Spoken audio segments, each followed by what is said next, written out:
নমস্কার বন্ধুরা, মোহনা রান্নাঘরে আজকে দারুণ একটা রেসিপি নিয়ে এসেছি। আজকের রেসিপি হচ্ছে কটকটি। আজকে আমি এই কাপটার 1.5 কাপ মতো ময়দা দিয়ে কটকটি বানাবো। যে কটকটি আমরা সব আগে ছোটবেলায় প্রত্যেকেই খেয়েছি। তো এখানে 1.5 কাপ আমি ময়দা নিয়ে নিচ্ছি। আর এখানে আমি পরিমাণ মতন একটুখানি কালো জিরে দিয়ে দেবো, স্বাদ অনুযায়ী নুন দিয়ে দেবো, এখানে হাফ চামচের মতন আমি এখানে বেকিং সোডা দিচ্ছি, আর এখানে আমি চিনি গুঁড়ো দিচ্ছি হাফ কাপ মতন। চিনি গুঁড়োটা এই কারণে দিচ্ছি যে চিনিটা তাড়াতাড়ি মিশে যাবে, আর গোটা দানার সময় চিনি দিলে মিশতে চায় না। আর এখানে আমি পরিমাণ মতন সাদা তেল ময়াম দিয়ে দিচ্ছি।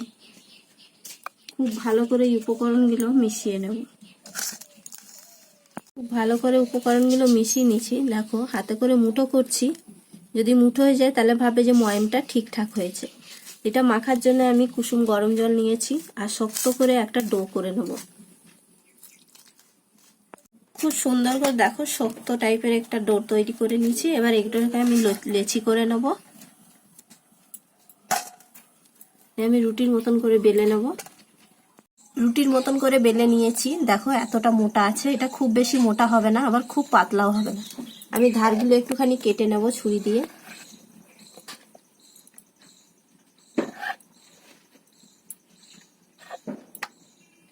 এইভাবে সাইডগুলো একটুখানি কেটে বাদ দিয়ে দেবো, তাতে চার চৌকো শেপটা খুব সুন্দরভাবে চলে আসবে।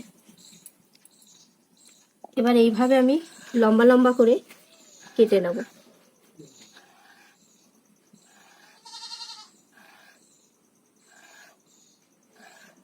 ভাবে কেটে নেওয়ার পর আবারও এরকম ভাবে কেটে নেব।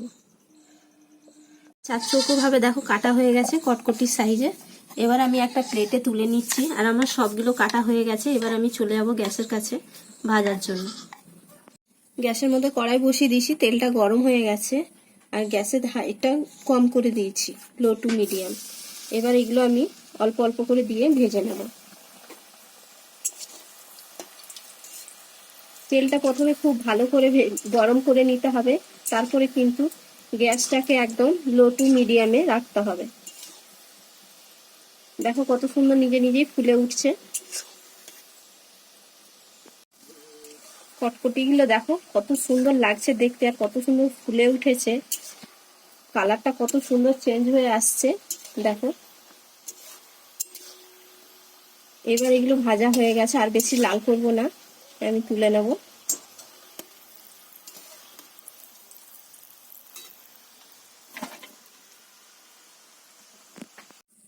কটকটিগুলো দেখো কত সুন্দর খাস্তা হয়েছে। দেখো আওয়াজ দেখলে বুঝতে পারবে কতটা খাস্তা আর মুচমুচে হয়ে গেছে। তোমাদের এই কটকটির ভিডিওটা যদি ভালো লাগে তাহলে ভিডিওটাতে একটা লাইক করবে, চ্যানেলটা সাবস্ক্রাইব করবে, আর কমেন্ট করে জানাবে। বাজার থেকে বেশি দাম দিয়ে কিনে আনার কোনো দরকার নেই। যদি কয়েকটা উপকরণ দিয়ে আমরা ঘরেই যদি খুব সহজে বানিয়ে রেখে দিই সংগ্রহ করে, তাহলে আর বাজার থেকে কেনা লাগে না। এখন বর্ষার সময় চায়ের সাথে প্রত্যেকেই খেতে টুকিটাকি পছন্দ করে।